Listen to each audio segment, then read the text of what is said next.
Mes amis, mes chers compatriotes, le 29 mai, nous aurons entre les mains les fils de notre destin. Voulons-nous donner un début d'organisation à l'Europe? Souhaitons-nous que nos valeurs soient les références de l'Europe? Désirons-nous garantir nos droits sociaux, alors que l'Europe jusqu'à maintenant a surtout été une construction économique, une Europe de marché, une Europe de marchands, ou bien de guerre lasse? Voulons-nous laisser l'Europe en panne et nos convictions en berne?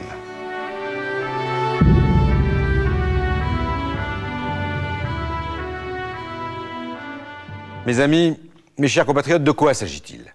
De la ratification par le peuple d'un traité portant sur la Constitution européenne. La Constitution européenne ne remplace pas les constitutions nationales. Elles continuent et continueront à l'avenir de régir l'organisation des pouvoirs publics dans chacun des pays membres. En revanche, ce texte est novateur parce qu'il crée une maison commune reposant sur des règles et des valeurs partagées. Il est nécessaire au rayonnement de la France. Il est indispensable à son dessein. La question est simple. Si la France le veut, l'Europe cessera d'être seulement un grand marché. Mes amis, mes chers compatriotes, le texte que nous devons adopter a un préambule. Il est à la hauteur de nos exigences. Il retient notre histoire.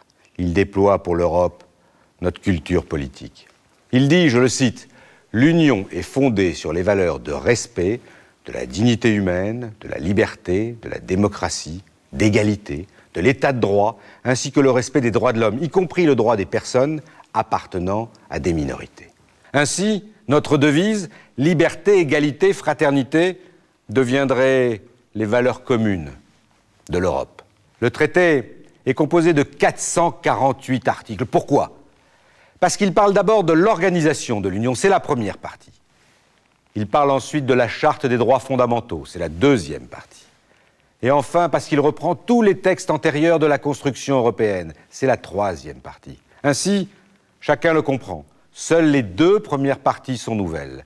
Et il n'y a que 84 articles nouveaux, et c'est cela, et cela seul, qui doit retenir notre attention. Le reste, la troisième partie, c'est la vieille Europe, celle que nous garderons de toute façon, puisqu'il s'agit de textes qui ont déjà été adoptés dans le passé. Alors, dans ces nouveaux articles, y en a-t-il un seul qui puisse nous faire hésiter de voter oui? Personne.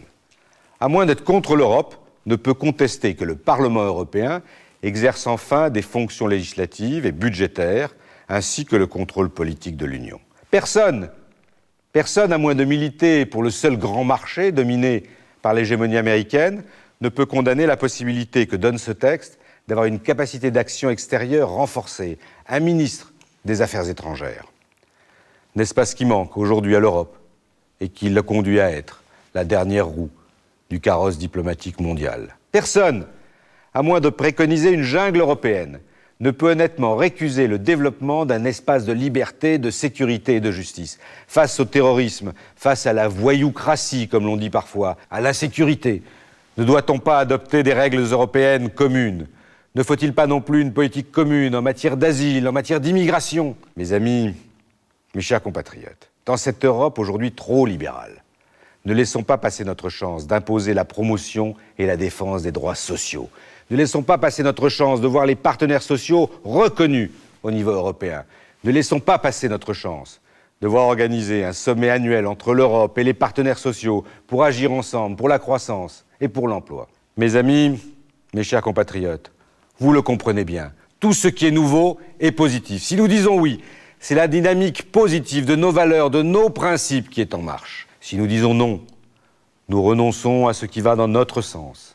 Mais nous gardons, et sans doute pour longtemps, ce que nous considérons, à juste raison, comme trop libéral. Par quel égarement voudrions-nous ne garder de l'Europe trop libérale qui s'est construite pendant 50 ans et refusé de faire le premier pas vers l'Europe sociale et vers l'Europe politique? Mes amis, en 50 ans, la construction de l'Europe a permis d'affermir la paix. Dans ces territoires dont les livres d'histoire ne relatent que les conflits sur ces terres irriguées du sang des soldats qui ont laissé leur vie, nous avons bâti ce que jamais l'humanité n'avait réussi à construire. Un espace de paix organisé par la raison et le droit et non par la force et les canons. Et c'est cette Europe qu'il faut faire avancer. Mes amis, l'Europe aujourd'hui est une réalité à parfaire et non pas à défaire. L'Europe, chacun d'entre nous en a une part au fond de sa poche, c'est l'euro, que nous ne devons pas fragiliser. L'Europe, nous la pratiquons chaque jour dans le commerce, l'industrie, l'éducation, la culture et même le football. Qui peut imaginer de s'en passer? L'Europe est une chance pour la France. Elle ne rogne pas son génie. Elle lui prête ses ailes. Ce traité garantit la paix, invente la démocratie, consacre nos valeurs, impose les droits sociaux. En votant oui, nous saurons ensemble être les acteurs de l'histoire. Comme moi, j'aimerais que le 29 mai, vous votiez oui.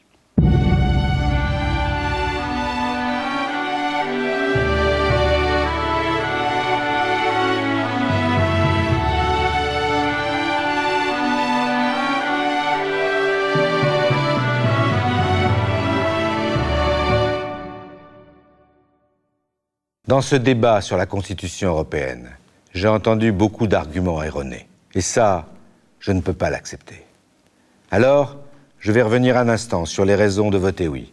Et puis, j'examinerai la validité des arguments de ceux qui veulent voter non. Et puis, je parlerai un peu de l'avenir parce que la construction de l'Europe, elle ne s'arrête pas avec ce traité. Pour moi, voter oui, c'est avant tout l'article 3 du traité, celui qui fixe les objectifs de l'Union. Et il dit quoi?